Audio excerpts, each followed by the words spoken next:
Patuloy ang pamamahagi ng DSWD ng 5,000 pisong ayuda para sa mga kapatid nating motor taxi riders. At live mula sa Taguig may Express Report, si Mobile Journal Arles de los Santos. Arles, saan ba namigay ang DSWD at kamusta? Meron pa rin bang mga aberya hanggang ngayon? Ruth, mayroon pa rin nga tayong mga kapatid na motorcycle taxi riders ang hindi pa rin nakakakuha ng kanilang 5,000 pisong ayuda ngayong araw. Katulad ng mga nakaraan nating payout na kinover, wala pa rin sa listahan ang kanilang mga pangalan kahit na nagsumit na sila noong Marso pa lamang.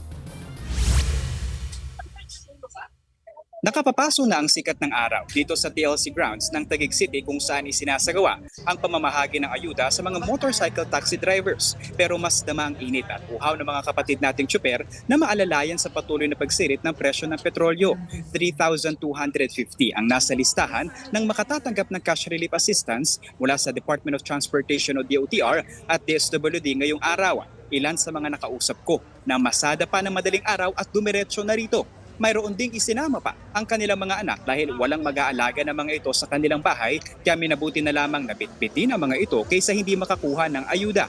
Sa original na schedule, hahatiin dapat sa umaga at hapon ang payout ng mga MC taxi riders. Pati yung delivery riders na schedule dapat kahapon pero inakalang walang payout dahil holiday. Pero nagdesisyon ang lokal na pamahalaan ng Taguig na i-accommodate ang sinumang riders na nasa listahan para hindi maantala ang kanilang pamamasada. Labis man ang kanilang pasasalamat na may ayuda, aminado silang hindi ito pang matagalan. Kaya ang ilang sa kanila ay hinabaan na lalo ang pamamasada para sumapat ang kita. Pangamba nila ang posibilidad na pumalo ng 200 piso ang kada litro ng diesel. Narito ang kanilang mga pahayag. Dati, bumabiyahe lang kami ng mga 6 hours. Ngayon, nagdadagdag kami ng mga So, 8 to 10 hours na para at least ma-achieve pa namin yung dati naming quota per day.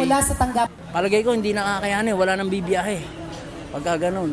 Kasi halos doon na lahat mapupunta yung pinagpaguran mo.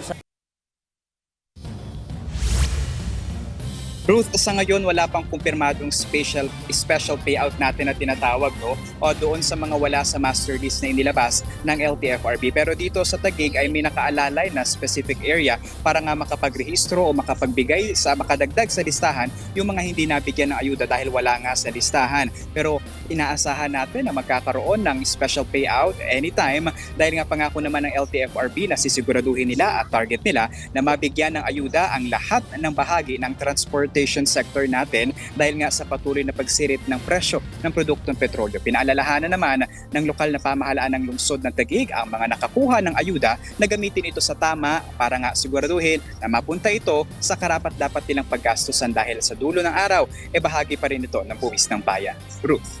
Yan po ang Express Report ni Mobile Journal Arles de los Santos. Mga kapatid, Ruth Cabalpo, para sa mabilis na pasada ng mga balitang dapat niyong malaman, mag-follow at mag-subscribe sa social media pages ng News 5.